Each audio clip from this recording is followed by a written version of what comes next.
Hi, welcome to the Growth Mindset series from the Growth World. I am Sindu Sreebhavan, your Growth Mindset coach and the author of Infinite Possibilities and other books and resources on growth mindset and the creator of the Growth World series of products, trainings and services.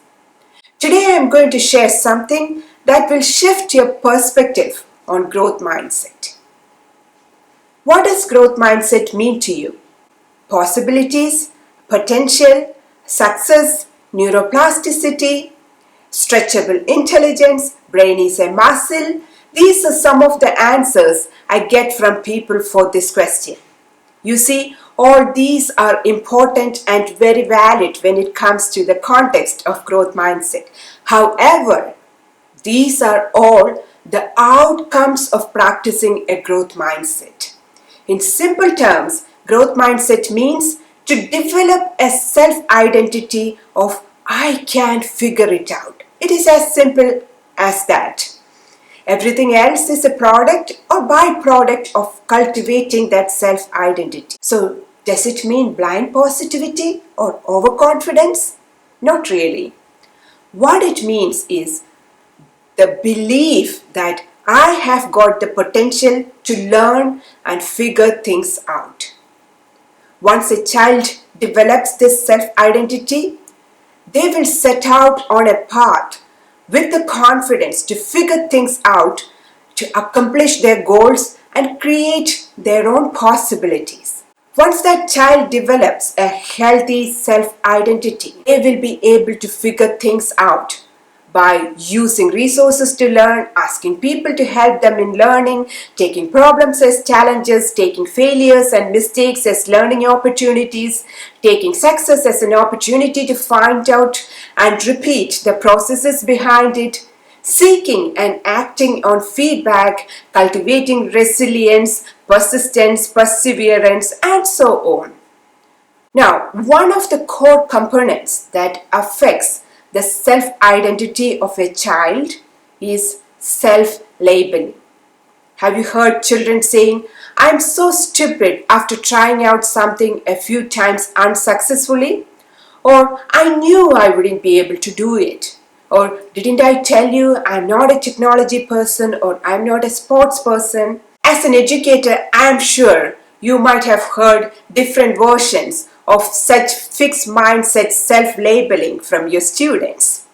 Such fixed mindset self-labeling is unhealthy for the development of a child, and you know it is unhealthy for the development of an adult as well. You see, when you label yourself as something, you can't be anything that is opposite to it. It is as simple as that. Such labeling closes the door to possibilities because the kids stop trying out things. Why? Because when they create these self-labels and repeat it again and again, it becomes a strong belief. Once they develop those strong beliefs, they will stop trying out things because they know that even if I try, this is not going to work out. And that is the power of self-labeling and strong beliefs. Once they form such labels, they become resistant to taking challenges. You see, this is how labeling affects self-identity and personality of children, and this in turn reflects on their actions. They will act as if they want to prove what they believe with their self-labeling. Self-identity should be a reminder and motivator for your students to unlock their infinite possibilities.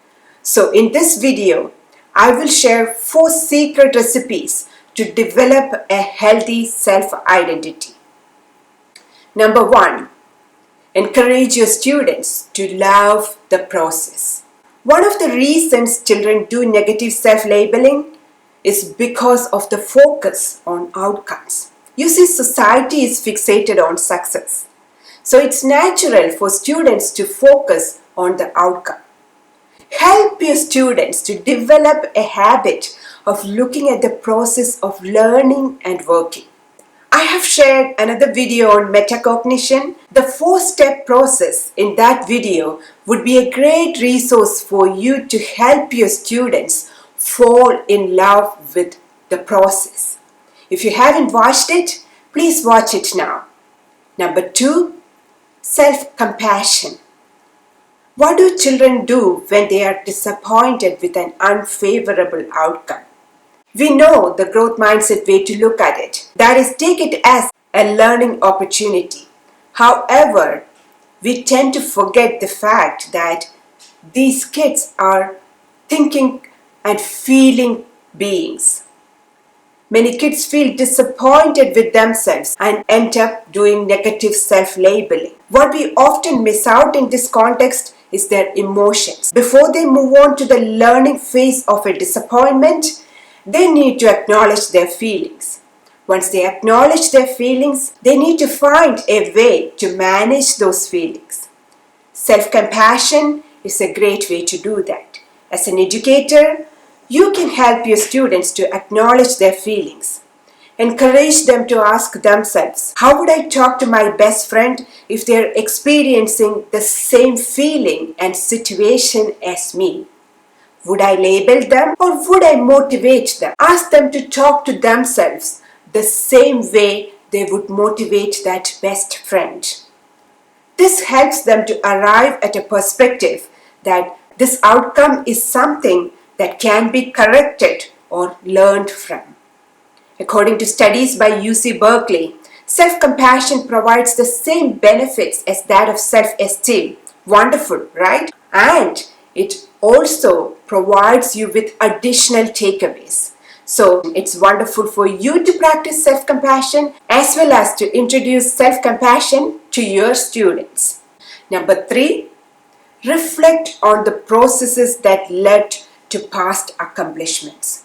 Looking at the process from past accomplishments helps children to realize that those outcomes were not the result of mere luck.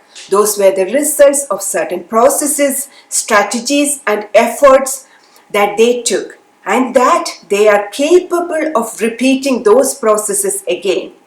This will help them to divert their process from labeling to possibilities.